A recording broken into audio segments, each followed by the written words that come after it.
Good morning, Boost students, and welcome to video number 3 in our Intro to Social Studies curriculum. This is the last video in our course, and so hopefully by this point you've already watched video number 1, video number 2, and you've also completed the relevant homework for each of those videos.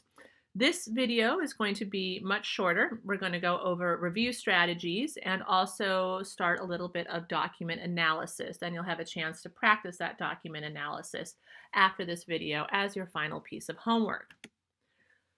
So remember that the whole theme throughout the Intro to Social Studies course is to try to get you to understand and hopefully practice the rule of 3 in the future. The rule of 3 is a really excellent study method to help you succeed in your social studies classes at UHS. And of course, it is going to be a relevant study method that will likely benefit you in many other classes throughout high school and college. So remember, the rule of 3 is to first read the textbook before class. That's why I had you do the Black Death reading before you watch the lecture.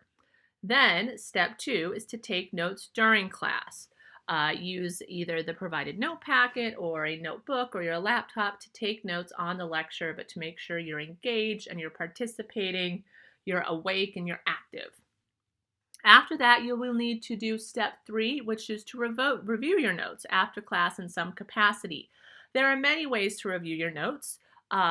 For this course, I actually asked you to do a quick summary, which is very common and something your teachers will likely ask you to do. And I also asked you to work on a cover page, which is another common way of reviewing your notes. But we're going to talk about even more strategies today beyond the cover page and the summary. And also, we'll get a chance to start to apply some of this historical knowledge with a document analysis. So starting with a little bit of an overview on how to review your notes. These are just some general guidelines for reviewing your notes. So first of all, you're going to need to develop a strategy that works for you, all right? What works really well for your friend or for the kid who gets straight A's may not work for you, and that's okay. There's many, many different ways to review your notes. That being said, also don't be afraid of trial and error and trying something new. All right, if your study method has not been working and producing the results that you want, try something new. There are many different ways to study. All right, if typing your notes didn't work, then maybe try creating flashcards. If that didn't work, maybe try doing more practice quizzes. But what's most important is that your review strategy is something active, right? Make sure you are engaging in active studying, all right? So you are interacting with the material, you're playing with it, you're doing something with it. Simply reading over your notes is insufficient. So if you just take a minute to read over your notes, you're not engaging it, you're not doing something active. You need to be pulling out and processing that information. Remember, engaging, being active with the material. Also, when it comes time to review your notes, you really need to give yourself time and space to focus. I said in a previous video that when I was a college student, I always liked to review my notes by typing them up first thing when I got home from my classes. It just became a routine that I was able to implement into my everyday, college life. So give yourself time and space. Create a routine for yourself. So when you are creating this routine, of course, you want to set aside distractions. And the most common distraction all of us face are our cell phones usually. What I like to do if I am tempted to be distracted by my cell phone or other things that I would much rather be doing than some kind of work is I like to set a timer. All right, so I'll set a timer for, let's say, 20 minutes, and I'll put my phone then on the other side of the room. And I will work as fast as I can for those 20 minutes. And if you really focus on your work and try to get as much done, not only will the time go by faster, but then you will feel good about that time. You will feel a sense of accomplishment, which I know for me always helps with any anxiety I may feel surrounding my work or my studies, right? And then when that time is up, so you set a timer, you put your phone away, you work really hard and focus for that 20 minutes. The timer is up, you can press pause or you can save your document, get up, and then give yourself a couple minutes of distraction, right? Give your brain a break. It does not benefit you to do a marathon study session with no break for hours and hours on end, right? So set a timer, work hard, give yourself a break, give yourself a reward, and then maybe repeat the process if you have more to do. That's a really good study tip for any class, really, in any situation. Also, my final recommendation and guideline for when you study these notes is to not just focus on the basic information. Don't just focus on the who, the what, and the where, right? You want to create connections and you want to focus on the why and the how. You will find that very rarely your teachers are simply going to ask you basic questions like, when did Martin Luther post the 95 Theses, which is 1517, by the way, right? Um, who was Elizabeth I's father? Okay, those are very basic level questions that we're just going to expect you to know. We're more likely to ask you questions of like what influenced Martin Luther to post his 95 Theses, or why did he post the theses? What effects did that have, right? How did people react to that? So it's really more about those connections, things about cause and effect. Think about that type of chronology and the story that goes with it. Think about the connections. Think about why things happen. Things about how things happen. That deeper studying is so much more meaningful than simply reviewing the who, what, and where. Okay, our next two slides are going to suggest, excuse me, some very specific strategies for review. Think of this as a bag of tricks.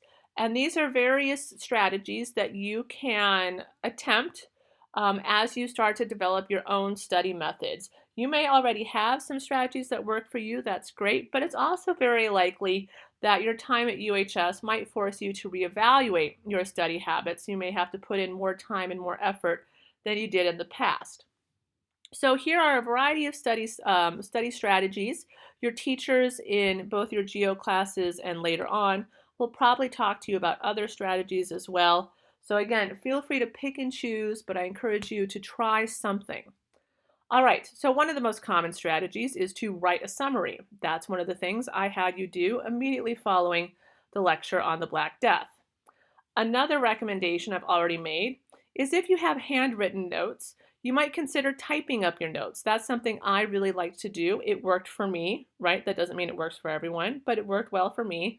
I also have had students who prefer to rewrite their notes so that the notes are neater, they're more clear. They might be able to add more organization or more information to their notes when they rewrite them. Another common strategy is to create flashcards. These can be digital or actual flashcards, so you can use Quizlet sets. You can make your own Quizlet set or one that's already created. But when you're creating flashcards of key terms, because usually you will receive a list of key terms from your teacher to emphasize the most important content that you'll need to know, it's important to not just look at the who, what, when, that's the context, but also the significance. Why is this significant? Why is it important in history? Why does it matter? And for significance, again, you want to think about cause and effect. You want to think about how things happen. You want to think about relationships, right?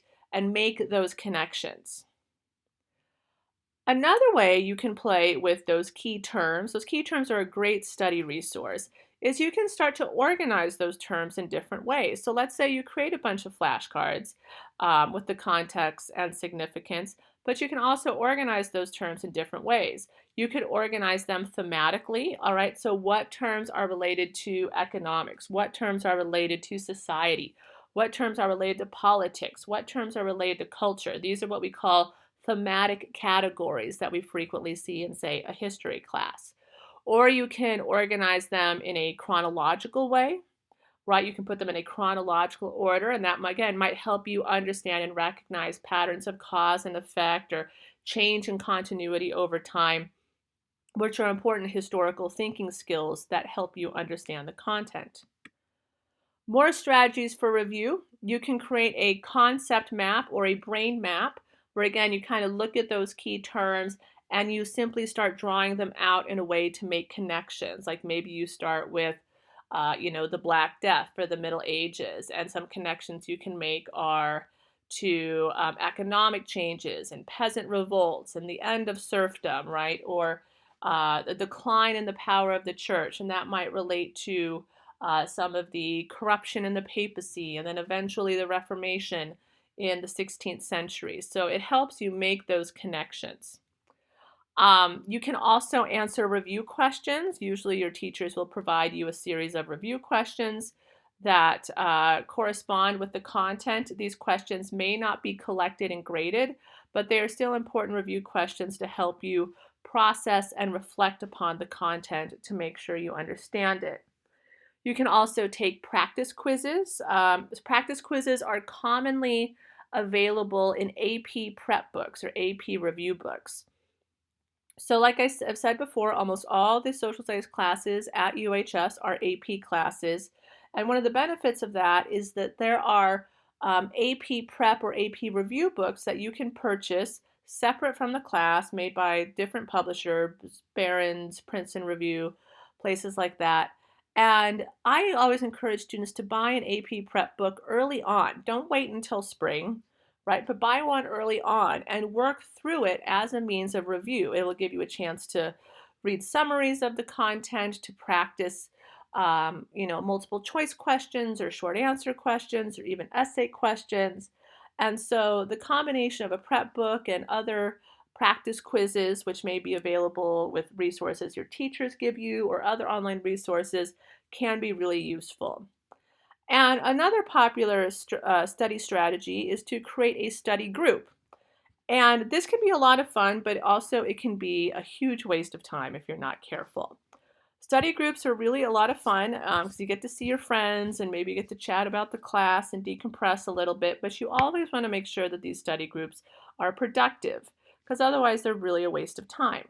So if you are creating a study group, you want to create some structure. Maybe you're going to meet every Thursday after school for 2 hours, right? And that is your designated time that you are going to review AP Human Geo. For example, you want to make sure that in your study group you have a specific pattern of what you're going to do. Are you going to review key terms? Are you going to quiz each other? Are you going to answer review questions? Like, create a plan for your study group and also create some norms, right? Are you going to allow cell phones in the group? Are you going to allow people to get off topic? Or are you going to try to create some norms, some behaviors that everyone agrees to adhere to so that you can be more productive?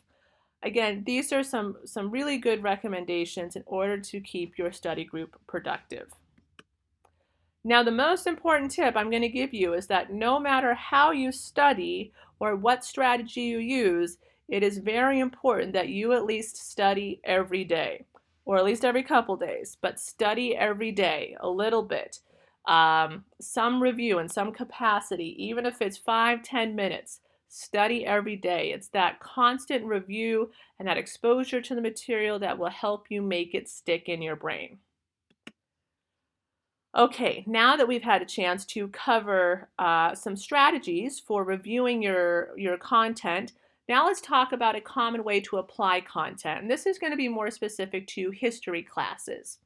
In your history classes, of which you'll take at least 2 at UHS, maybe more, one of the most common activities you will participate in is some type of document analysis. Okay, so I'm going to take the next 2 slides to explain a little bit about document analysis and what you can expect of it and how to do it. So a document can be a variety of things. A document can be written text, which is sort of the first thing that comes to mind when we think of a document. It can be a piece of art. It can be graphs, it can be charts, it can be maps, it can be many, many different things, all right? But that's what I mean by document analysis, a document. It can be almost any artifact that is created. Now, there are 2 different types of documents that you will encounter in your history classes. There are primary sources, and primary sources are documents that are created during the time period. All right, so this is a document that is created during the time period it's about, basically. So these might be letters or government documents or pieces of art or a personal journal, right? But again, it comes from that time period. And then the other type of document that we're going to read very frequently is a secondary source. And a secondary source is a document that is created after the time period. So for example, reading a textbook is an example of a secondary source. Writing essays and reading essays are secondary sources. Frequently, charts and maps and graphs might be secondary sources. They can also be primary sources. That's why it's always important to examine the context of the document. So again, document analysis is a critical component of any history class. You're going to be expected to participate in lots and lots of document analysis. And the reason is because it helps us understand, apply, and contextualize the content that we learn from textbooks and lectures. So again, we're applying and understanding that content. So let's look at some of the basic ways you analyze a document. And this goes for primary and secondary sources. So when you are presented with a historical document in one of your classes, generally you're going to analyze it for these four things. You want to try to understand these four elements of the document. The first is the context. So basically the question for context is, what is the setting that the document was created in? When was it created? Where was it created? Basically, what was happening in history at this time? Okay, it's sort of like if the document is a story, what is the setting for the story? The next topic you're going to analyze is audience. Who was the document intended for? And for the audience, you always want to be very specific and avoid generalizations. For example, it's usually not appropriate just to say this document was written for everyone in Europe. And the reason that's not really appropriate is because you have to consider that throughout much of history, most of the people of Europe were not literate. Okay, so if this document has an audience, then we have to assume A, that audience is literate, A, that audience is literate in that specific language, right? That audience would be interested in whatever the document is addressing. So that might help you narrow down a more specific group that the audience is for that document. Next is the purpose. Why was this document written? And frequently, if you can identify the audience, it's really easy to identify the purpose as well. These two factors frequently go hand in hand. So when you're looking at the purpose of the document, you want to ask yourself, what was the author trying to accomplish, right? Why did the author write this document? What's its purpose, okay? For example, is this document part of a cause and effect cycle? Is this document written because it is the effect of a previous event? Does this document cause other events to happen, right? And of course, for that, you also have to consider the context. You will see that really none of these aspects are standalone. They're all connected in some way. And then finally, you also want to analyze the document for point of view. The point of view is basically not only who is the author, but what is their perspective on this topic, right? And specifically, you want to look at some characteristic about the author that might influence their perspective on this topic. For example, how might their social class or their gender or their nationality or their occupation, etc., influence their perspective on this topic? Basically, what you're trying to figure out, like, what is their opinion and why do they have this opinion? And if you think of any topic in our world today, right, let's think about funding of education, for example. If you're a teacher or a student, then you're likely to have a different perspective on the importance of funding education than maybe someone who is retired and only lives in the state part-time, right? Or someone who maybe has certain political beliefs or affiliations, right? But there's usually something about that person, some characteristic that helps us understand why they feel a certain way about a certain topic, right? So again, when you're analyzing a context, when you're analyzing a document, you're looking for the context, the audience, the purpose, and the point of view. All right, and then our last step here in today's lesson is your last bit of homework. All right, this is your last little bit of homework, your last activity associated with Boost Social Studies. So if you look on the Google Classroom, you will see that there is a document analysis activity. It is going to be titled the Black Death Document Analysis. For this activity, I want you to read both documents. They're very short, I promise you. There is a comparison chart with about 7 questions about each document that you'll complete, and then 3 final questions at the end. And again, this is a great opportunity to apply what you have learned in the textbook reading and the lecture, and also understand the context of these documents and practice some of those historical thinking skills like document analysis and comparison and general analysis as well. Okay, so once you complete that document analysis, congratulations! You will have completed the Intro to Social Studies curriculum for Boost 2020. Thank you guys so much for tuning in this year. I hope you have a great rest of the summer as much as you can, of course, in our current context of the COVID-19 pandemic. And I look forward to meeting you all when we reconvene in August. My classroom, just so you know, is LL7. It's in the basement of the U building. So feel free to pop by and say hi, even if we're social distancing at that point. But I'm really looking forward to school starting and to seeing students again. And as long as we're all safe, I'm sure we're going to have a great time. So again, enjoy the rest of your summer. Thank you so much for turning in. And this has been Intro to Social Studies with Miss Tully for Boost 2020.